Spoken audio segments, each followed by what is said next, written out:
ಸ್ವೀಟಿಗೆ ಬೇಕಾಗಿರೋ ತರಕಾರಿ ಎಲ್ಲ ಕಟ್ ಮಾಡಿ ಇಟ್ಕೊಂಡಿದ್ದೀನಿ. ಗ್ರೀನ್ ಚಿಲ್ಲಿ, ಟೊಮೆಟೊ, ಕರಿಬೇವಿನ ಸೊಪ್ಪು, ಕೊತ್ತಂಬರಿ ಸೊಪ್ಪು, ಹಾಗೆ ಕ್ಯಾರೆಟು, ನೌಕಲ್ ಅಂದರೆ ಗೆಡ್ಡೆಕೋಸು, ಬೀನ್ಸು, ಈರುಳ್ಳಿ ಇಷ್ಟು ಬೇಕಾಗುತ್ತೆ. ಅದನ್ನು ಕಟ್ ಮಾಡಿ ರೆಡಿ ಮಾಡಿ ಇಟ್ಕೊಂಡಿದ್ದೀನಿ. ಸೊ ರೆಡಿ ಮಾಡಿ ಇಟ್ಕೊಂಡು ತುಪ್ಪ ಹಾಕಿದ್ದೀನಿ. ಈಗ ನಿಮಗೆ ವೆಜಿಟೇಬಲ್ಸ್ ಉಪ್ಪಿಟ್ಟು ಮಾಡ್ತಾಯಿದ್ದೀನಿ. ಉಪ್ಮಾ ಒಂದು ಸ್ಪೂನ್ ತುಪ್ಪ ಹಾಕಿದ್ದೀನಿ. ಹಾಕ್ಕೊಂಡು ನಂತರ ಹಾಕಿದ್ದೀನಿ. ಮೈ ಉಪ್ಪು ಚೆನ್ನಾಗಿ ಮೀಡಿಯಂ ಫ್ಲೇಮಲ್ಲಿ ಹುರ್ಕೊಬೇಕು. ಅದನ್ನು ಒಂದು 10 ನಿಮಿಷ ಆದರೂ ಹುರ್ಕೊಬೇಕು ಚೆನ್ನಾಗಿ. ಕಲರ್ ಚೇಂಜ್ ಆದರೆ ಸಾಕು. ಈ ಕಲರ್ ಚೇಂಜ್ ಆಗಿದೆ. ಒಂದು ಉಪ್ಪುದಲ್ಲೇ ಒಂದು 3 to 4 ಮಿನಿಟ್ಸ್ ಹುರ್ಕೊಂಡಿದ್ದೀನಿ. 5 ಮಿನಿಟ್ಸ್ ಆಯಿತು. ಚೆನ್ನಾಗಿ ಹುರ್ಕೊಂಡಿದ್ದೀನಿ. ಮಿನಿಮಮ್ ಒಂದು 5 ಮಿನಿಟ್ಸ್ ಆದರೂ ಚೆನ್ನಾಗಿ ತುಪ್ಪ ಅಥವಾ ಎಣ್ಣೆ ಅದರಲ್ಲಿ ರವೆ ಚೆನ್ನಾಗಿ ಹುರ್ಕೋಬೇಕು. ನಾವು ಹೇಗೆ ಹುರ್ಕೊಂತೀವಿ ಅದ್ರ ಮೇಲೆ ಉಪ್ಪಿಟ್ಟು ತುಂಬ ಚೆನ್ನಾಗಿ ಬರುತ್ತೆ. ನಾವು ರವೆ ಚೆನ್ನಾಗಿ ಹುರ್ಕೊಂಡ್ರೆ ಉಪ್ಪಿಟ್ಟು ತುಂಬ ಚೆನ್ನಾಗಿ ಟೇಸ್ಟಾಗಿ ಬರುತ್ತೆ. ಈಗ ಒಂದು 5 ಮಿನಿಟ್ಸ್ ಆದರೂ ಹಾಕಬೇಕು. ಇದು ಉಪ್ಪಿಟ್ಟು ಮಾಡೋದಕ್ಕೆ ಒಂದು ಸ್ವಲ್ಪ ಪಾತ್ರೆ ಕಾಯ್ಬಿಟ್ಟು ಪಾತ್ರೆ ಕಾಯ್ದ ಮೇಲೆ ಸ್ವಲ್ಪ ಎಣ್ಣೆ ಹಾಕ್ತಿದ್ದೀನಿ. ಆಲ್ರೆಡಿ ರವೆ ಒಂದು ಸ್ಪೂನ್ ತುಪ್ಪ ಹಾಕಿದ್ದೀನಿ. ಸೊ ಅದರಿಂದ ಎಣ್ಣೆ ಸ್ವಲ್ಪ ಹಾಕ್ತಾ ಇದ್ದೀನಿ. ಎಣ್ಣೆ ಕಾಯ್ದಾದ್ಮೇಲೆ ಸ್ವಲ್ಪ ಸಾಸಿವೆ ಚಟಪಟ ಅಂತ ಸಿಡಿದ್ಮೇಲೆ ಚಟಪಟ ಅಂತ ಸಿಡಿತಾ ಇದೆ.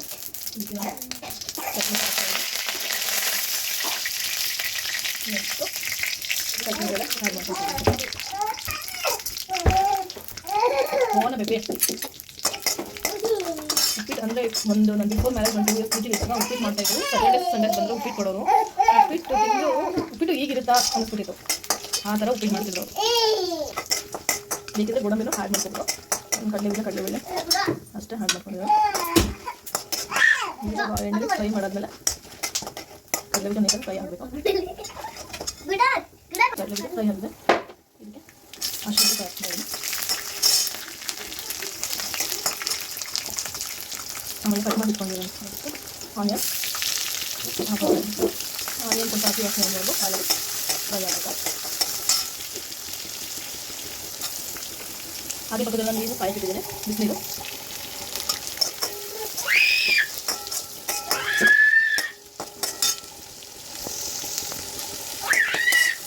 ಚಿಕ್ಕ ಮಗಳು ಅದೇ ಮಾಡಬೇಡ, ಸ್ವಲ್ಪ ತಿಳ್ಸ್ತಾ ಇದ್ದಾರೆ. ಈರುಳ್ಳಿ ಫ್ರೈ ಆದಮೇಲೆ ಟೊಮೆಟೊ ಹಾಕೋದು.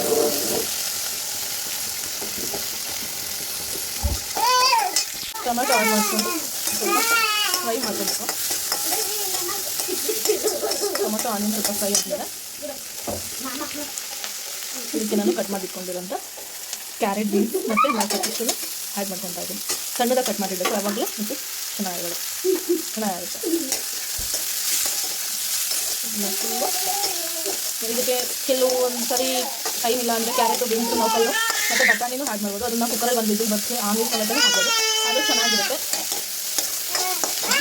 ಇದಕ್ಕೆ ನಾವು ರುಚಿಗೆ ತಕ್ಕಷ್ಟು ಕಲ್ಲುಪ್ಪನ್ನ ಆ್ಯಡ್ ಮಾಡ್ಕೊತಾ ಇದ್ದೀನಿ. ಹಾಗೆ ಸ್ವಲ್ಪ ಅರಿಶಿನ ಪೌಡರ್ನ ಹಾಕ್ಕೊತಾ ಇದ್ದೀನಿ.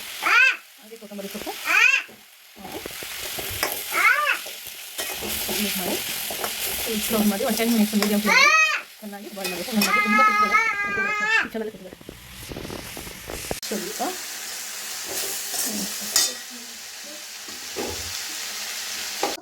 ಸಾಕು. ತರಕಾರಿ ಬಾಯ್ಲ್ ಆಗೋದು. ಇದಕ್ಕೆ ಹಾಗೆ ನೀರು ಕಲ್ಸ್ಕೊಂಡಿದ್ದರಿಂದ ಆ್ಯಡ್ ಮಾಡ್ಕೊತಾ ಇದ್ದೀನಿ.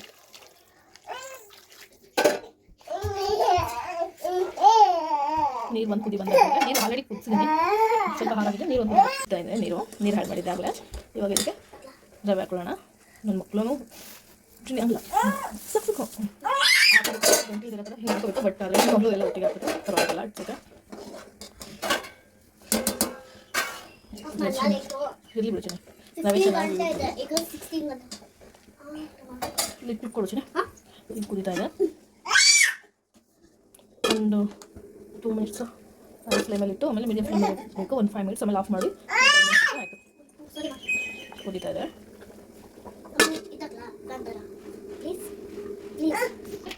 ಈಗಾದಮೇಲೆ ಮೀಡಿಯಂ ಫ್ಲೇಮ್ ಇಟ್ಟು ಲಿಡ್ ಕ್ಲೋಸ್ ಮಾಡಿ ಸ್ಲೋ ಫ್ಲೇಮಲ್ಲಿ ಇಟ್ಬಿಟ್ಟು ಲಿಡ್ ಕ್ಲೋಸ್ ಮಾಡಬೇಕು. ಒಂದು 2 ನಿಮಿಷ ಆದಮೇಲೆ ಸ್ಟವ್ ಆಫ್ ಮಾಡಿ ಇದು ಮಾಡಬೇಕು. ಆಗಿದೆ ಸ್ಟವ್ ಉಪ್ಪಿಟ್ಟು ಆದಮೇಲೆ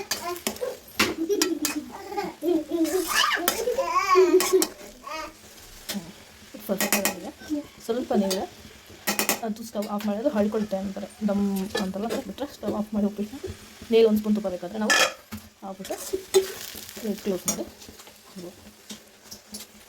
ಹಿಂಗಾದ್ಮೇಲೆ ಸ್ಟವ್ ಆಫ್ ಮಾಡಿ ಒಂದು 10 ಮಿನಿಟ್ಸ್ ಅದು ಫುಲ್ಲು ಆಗುತ್ತೆ.